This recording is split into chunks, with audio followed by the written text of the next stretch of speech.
So how does we do that? Right? So we have a company-wide program called Nutreco, and that talks by itself that what exactly this means. And this is all about traceability. So today, if you talk about organic food or anything, till the time you are not able to trace your products, every individual ingredients back to its root, you will not be able to find out where the gaps are, if there is something which goes wrong or right? So we make sure that whatsoever we procure, we ensure that the quality is of utmost best quality as per our global standards. And again, making sure that all our products and services are traced back to its root. Right? So end to end, traceability is 100% guaranteed. The quality is 100% guaranteed for any of the products or solutions for it. Now, talking on sustainability, Nutreco is the program where we talk about sustainability. And again, today, if you go to any of the corporate presentations or talking to any of your corporate plans or any media, everybody is talking about sustainability. But what does that mean? So what we have done is we have quantified our actions to make sure that we are meeting our UN sustainability development goals. Something like making sure that we are zero landfill on packaging. We do a positive water discharge to wherever we operate, right? And then other things which are into water harvesting, rainwater harvesting, solar panel and solar electrification for operations where we do. So it's all actions now that will define that how exactly we are working with ourselves first, and then working with our partners and farmers to make sure that they have a sustainable income. And in India, it's very relevant that we need to double the farmers' income to a sustainable way.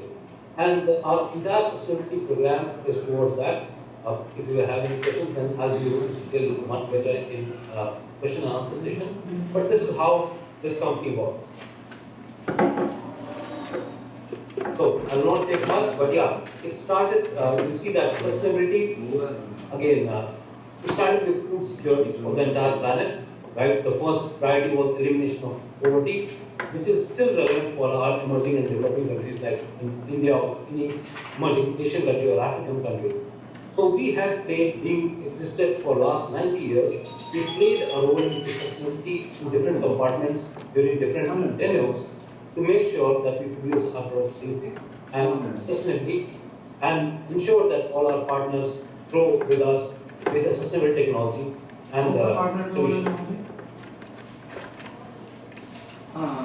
Now, when I presented my first or second slide talked about new frontiers, this is a very interesting proposition. And we cannot fulfill our mission of feeding the future if we are not reaching out or we are not working with partners beyond our companies and our sphere of influence to make sure that these companies, these products, these solutions are helpful to achieve our mission of feeding the future, feed the larger population. So, Nutreco invests into startups and scale-up, partnerships and joint ventures, and projects in sustainable aquaculture farming. So these are all startups where we invest. And if you see on the top, it's Trouw, which is a Vijayawada-based company, Internet of Things, where Nutreco has invested to take their solutions to make sure that the farm productivity in ponds, that is freshwater fishing, increase substantially. And they have different. What Nutreco has done is, we have done that in India, and then we have taken this solution globally. The most successful and recent one was in Ecuador, where we have done a fantastic job, and Trouw is helping farmers to grow the productivity there. So, I'll say make in India new beginnings. Atmanirbhar Bharat, what our governments are talking about, what we are also looking at. This is the best opportunity for us to make in India, and we are committed for that. So. This press conference is related to that. We have commissioned our first facility in Jadcherla, which is around 80 kilometers from Hyderabad. The second one, which is into aquafeed spreading, is coming nearby to Surat in Gujarat and will be commissioned soon. So this is our footprints in India, and it was all talk, but this shows our action on the ground.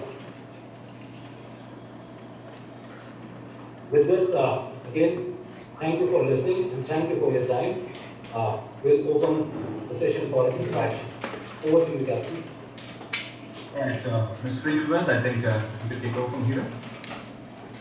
Yeah, I would request media to come forward and pose and react for the management to clarify. Yeah, Srinivas, this is Sukumar from Economic Times. I have a couple of questions to Mr. Saurabh. So he talked about the first project, the livestock one, which is taking off in Telangana, and then Surat one, aquafeed shortly. So just wanted to understand what kind of investments have gone into these two facilities. Then you also talked about some kind of an organic and inorganic growth plans for India. How actively are you looking at acquisitions in Indian market? Could you please throw some light on that? And then you talked about the new frontiers, which has invested in the Vijayawada. How much did you invest in Vijayawada company, and what was the valuation? And how much are you planning to invest in Indian startups? Okay, so I think Union has a better perspective on this, so I'll hand this over to Union. Good morning. I hope you can hear me. So good afternoon to all. Am I audible, Saurabh? Yeah, your voice is on the lower side, Union. And now is it better? Better. Okay, good. Let's give it a try. So basically, yeah, thank you for raising the question. There's three questions. Let me start with the last one, the new frontiers. Yeah, that's basically, as Saurabh presented in one of the slides, it's heavily related to startups, scale-ups, and basically being a family-owned company. We don't disclose actual financials in the amount of money we invest in these companies. But I can assure you that if you look at the Indian landscape, the fact that agriculture is such an important part, we see a huge opportunity. Also stressed by the fact that we invest a lot of capex organically in the country. One of the reasons is that when you combine it with the huge talent base in India. Can you be a bit louder, sir? We're not able to make up. Can you be a bit louder? I'm trying to, but I'm at a max. And it's interesting. Probably related to the fact it's soon. I hope you can hear me now. Because everything is max. All which works. Is it loud enough? Yeah, it's better now. Okay, I'll just move forward, so to speak as loud as possible. Now, but if you look to the interesting thing for us about specifically about India is the combination between agriculture and all kind of startup initiatives, which combined with IT and things, which makes it an extremely interesting landscape for us. We've been doing similar initiatives in Europe. We are currently looking at similar opportunities in India. Strongly focusing on, for now, on poultry and on dairy. So that will come soon. So that's a new frontiers part. If you look at partnerships, acquisitions, if you look at Asia in general, actively looking at opportunities to both grow organically. For example, when investing in new factories like we now do in India, but also constantly look at opportunities for partnerships and acquisitions, and that includes India. We're currently in discussion with several parties, which you can imagine is not something we can disclose. But if you look to the value and the solutions we provide and want to provide as a wider base in India, looking at being close to farming operations, and feed solutions, that's high on our agenda. So we do expect, and of course, really depending on market circumstances, especially now with restrictions caused by COVID-19. But we do expect that things hopefully normalize soon again, that within the next 2 to 5 years, we can also accelerate the size of investing in factories, also investing in either partnerships or in wider in acquisitions. So that's very good. Last is CAPEX. Again, for competitive reasons, we won't disclose all the details. If you look at the order of magnitude of the investments we do in India with these two facilities, it's well above 20 million euros. That's 20 to 25, but it's only in the assets. It does not include raw materials, it does not include people and teams. It's purely quality hardware. But basically, for us, the most important step is with SSP, we already have quite a strong presence in India. via SSV Energy, so the distribution of gas bottles for supergas. So that was already there, so it's a high confidence and a good experience and knowledge of the Indian market, and the fact that we've been doing business in such a positive manner has also supported the company to wider invest in India. I'm very happy that we are able to do so, because as Saurabh clearly indicated, with the Asian continent, yes, China is a big market, but relatively stable. With the big growth potential for us, that's a big part in Vietnam, but the biggest other market we see is India. So there's a huge potential for the future.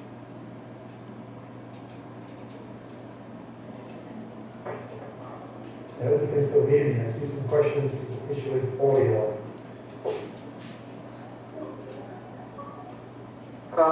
The 20 million euros you are talking about, this is Kuzmanath from Business Line.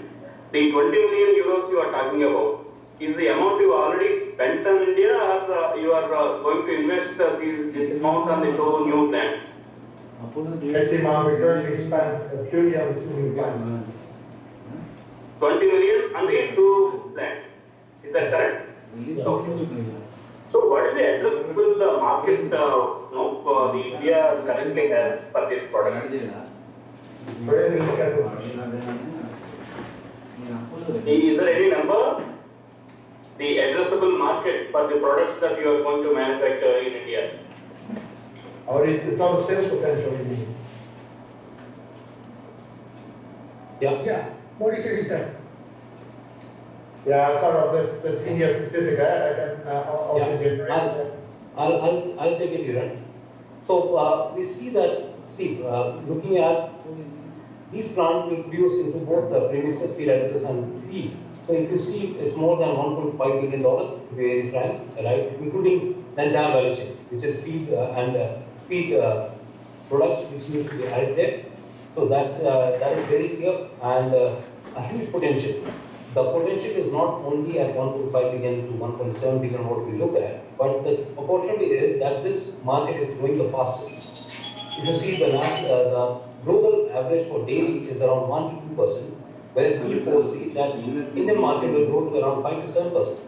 Same for poultry, which is broilers and layers. The egg market, the egg production will increase by around 5 to 7% compared to global, which is around 2 to 3. Same for layers.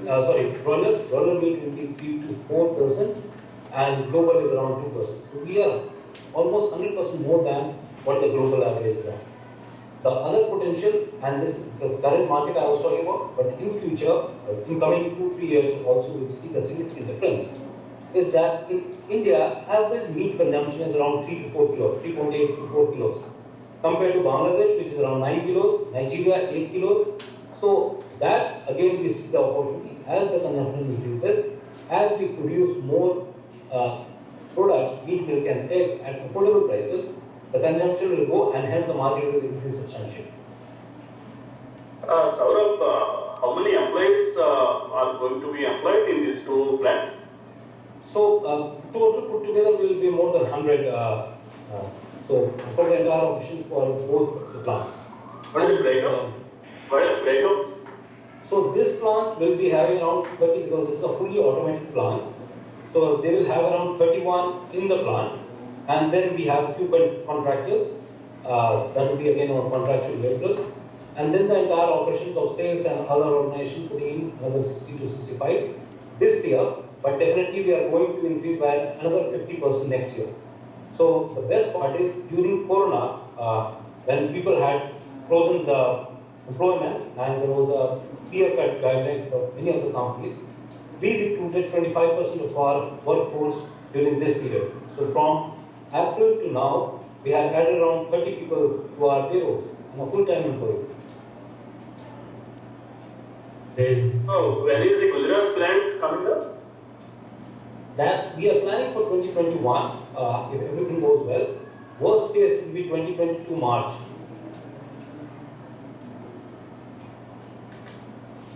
There's a question in the chat box from Mr. Ravi Kumar. He is asking about $20 million by what time frame? So it's already done, Srinivas. Those euros are already spent and sent to the Indian operating company.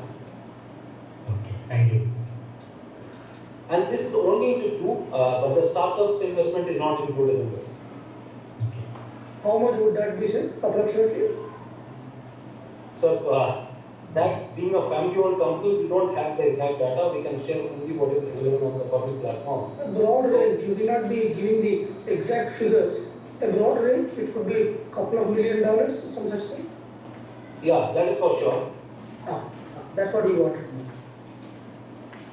Saurabh, need one clarity. These two facilities are company owned or leased facilities?